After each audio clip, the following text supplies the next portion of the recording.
بسم الله الرحمن الرحيم.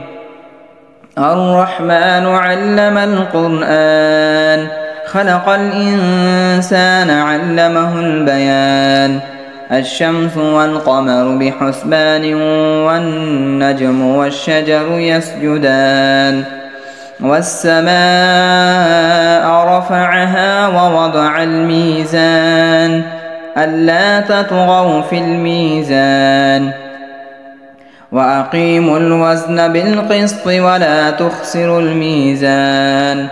والأرض وضعها للأنام، فيها فاكهة والنخل ذات الأكمام، والحب ذو العصف والريحان.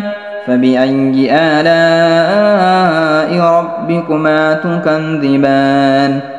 خلق الإنسان من صلصال كالفخار، وخلق الجان من مارج من نار. فبأي آلاء ربكما تكذبان؟ رب المشرقين ورب المغربين، فبأي آلاء ربكما تكذبان؟ مرج البحرين يلتقيان، بينهما برزخ لا يبغيان. فبأي آلاء ربكما تكذبان؟ يخرج منهما اللؤلؤ والمرجان.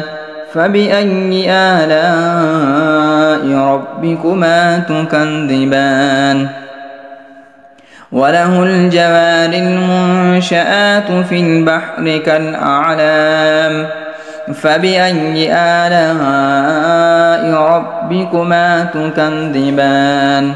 كل من عليها فان، ويبقى وجه ربك ذو الجلال والإكرام.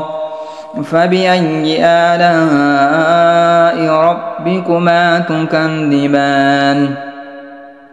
يسأله من في السماوات والأرض، كل يوم هو في شأن. فبأي آلاء ربكما تكذبان؟ سنفرغ لكم أيها الثقلان. فبأي آلاء ربكما تكذبان؟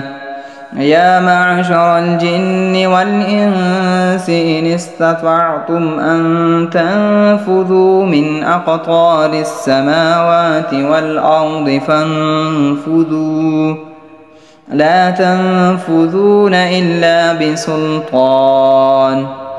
فبأي آلاء ربكما تكذبان؟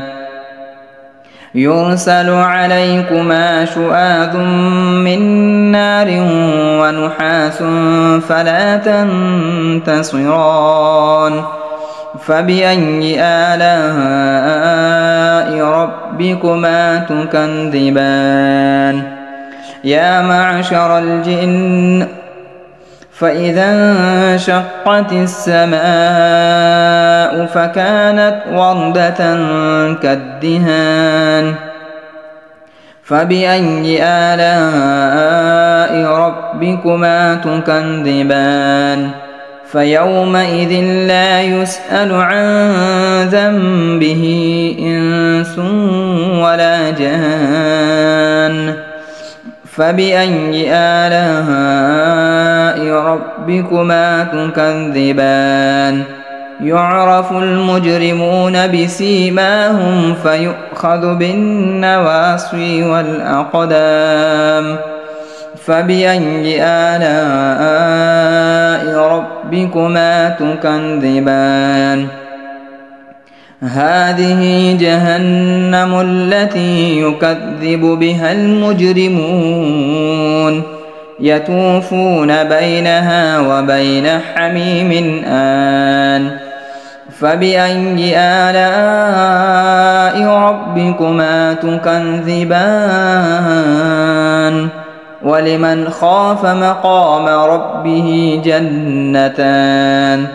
فبأي آلاء ربكما تكذبان ذواتا أفنان فبأي آلاء ربكما تكذبان فيهما عينان تجريان فبأي آلاء ربكما تكذبان فيهما من كل فاكهة زوجان فبأي آلاء ربكما تكذبان متكئين على فرش بطائنها من استبرق وجنى الجنتين دان فبأي آلاء ربكما تكذبان فيهن قاصرات الطرف لم يطمثهن إنس قبلهم ولا جان فبأي آلاء ربكما تكذبان كأنهن الياقوت والمرجان فبأي آلاء ربكما تكذبان هل جزاء الإحسان إلا الإحسان فبأي آلاء ربكما تكذبان ومن دونهما جنتان فبأي آلاء ربكما تكذبان مدهامتان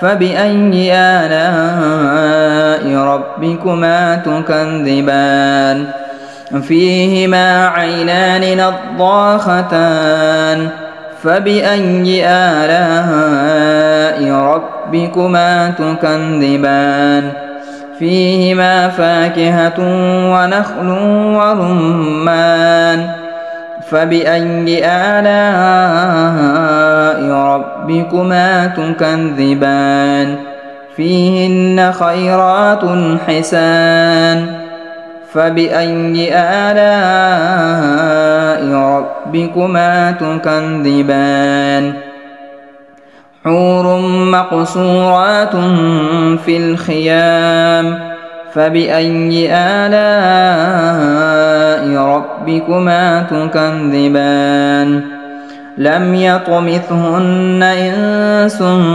قبلهم ولا جان فبأي آلاء ربكما تكذبان متكئين على رفرف خضر وعبقري حسان فبأي آلاء ربكما تكذبان تبارك اسم ربك ذي الجلال والإكرام